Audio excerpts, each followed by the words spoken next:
மருதநாயகங்கிற பேர் பிரபலமாக இருக்க முக்கியமான காரணம் நடிகர் கமலஹாசன் தாங்க. மருதநாயகம் படம் வெளிவராதான்னு காத்துட்ருக்கிற கோடிக்கணக்கான ரசிகர்களில் நானும் ஒருத்தன் தாங்க. செகண்ட் கர்நாடிக் வார் வந்துருச்சு. ஆற்காடு நவாப் மற்றும் ஹைதராபாத்தில் வந்த வாரிசு போட்டிகளே இதுக்கு காரணம். 1749 பிரெஞ்சுக்காரர்கள் ஆதரவோட சந்தா சாஹிப்பும் ஆங்கிலேயர்கள் ஆதரவோட அன்றைய ஆற்காடு நவாப் அன்வரிதனும் ஆம்பூர் போரில் மோதிக்கிட்டாங்க. இந்த போரில் சந்தா சாஹிப்புக்கு ஆதரவாக யூசுப் கானோட பங்கு ரொம்பவே முக்கியமானது. இந்த போரில் அன்வருதன் கொல்லப்பட்டு யூசுப் கான் மற்றும் பிரெஞ்சு ஆதரவோட சந்தா சாஹிப் வெற்றி பெற்று ஆற்காடு நவாப் அரியணையை ஏறினார்.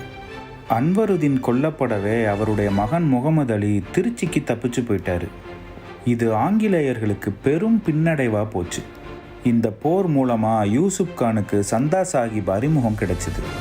அது மட்டும் இல்லைங்க, எதிர்த்தரப்பில் இருந்த ஆங்கிலேயர் தளபதிகளான ரொம்பவும் திறமை வாய்ந்த லாரன்ஸ் மற்றும் ராபர்ட் கிளைவும் குறிப்பிட்டு யூசுப் கானை கவனிக்கும்படியாக அவருடைய செயல்பாடுகள் இருந்துச்சு.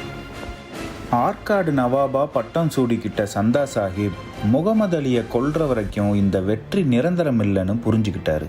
பெரும் படையோட முகமது அலி பதுங்கி இருந்த திருச்சி கோட்டையை முற்றுகையிட்டார்.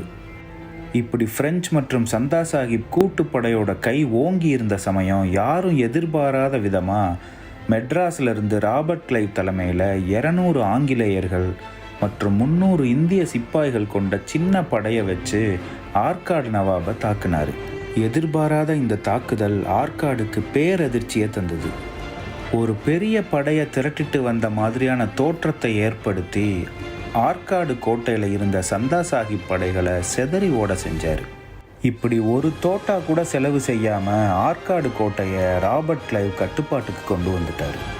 இதனால் சந்தா சாஹிப் திருச்சியில் இருந்து 4000 படை வீரர்கள் மற்றும் சிறந்த பிரெஞ்சு படை வீரர்களையும் தலைநகரை மீட்க ஆற்காடுக்கு தன் மகனோட தலைமையில் படைகளை அனுப்பினார். ஆனால் சின்ன படையை வச்சுக்கிட்டு கிளைவ் தலைமையிலான ஆங்கிலேய படைகள் கோட்டையை தற்காத்துக்கிட்டு இருந்தாங்க. மராட்டிய படைகள் கிட்ட உதவியை எதிர்பார்த்து காத்துக்கிட்டு இருந்தாங்க. 1 இல்லை 2 இல்லைங்க, 15 நாளைக்கு இப்படி சின்ன படையை வச்சு சமாளிச்சுக்கிட்டு இருந்தாருங்கிறது தான் ரொம்ப முக்கியமான ஒரு விஷயம். இந்த வீடியோ பிடிச்சிருந்தா கீழே இருக்க லிங்கை கிளிக் பண்ணி இதனுடைய முழுமையான வீடியோவை பாருங்கள். மறக்காமல் நம்ம சேனலுக்கு சப்ஸ்கிரைப் பண்ணி உங்களுடைய ஆதரவை கொடுங்க.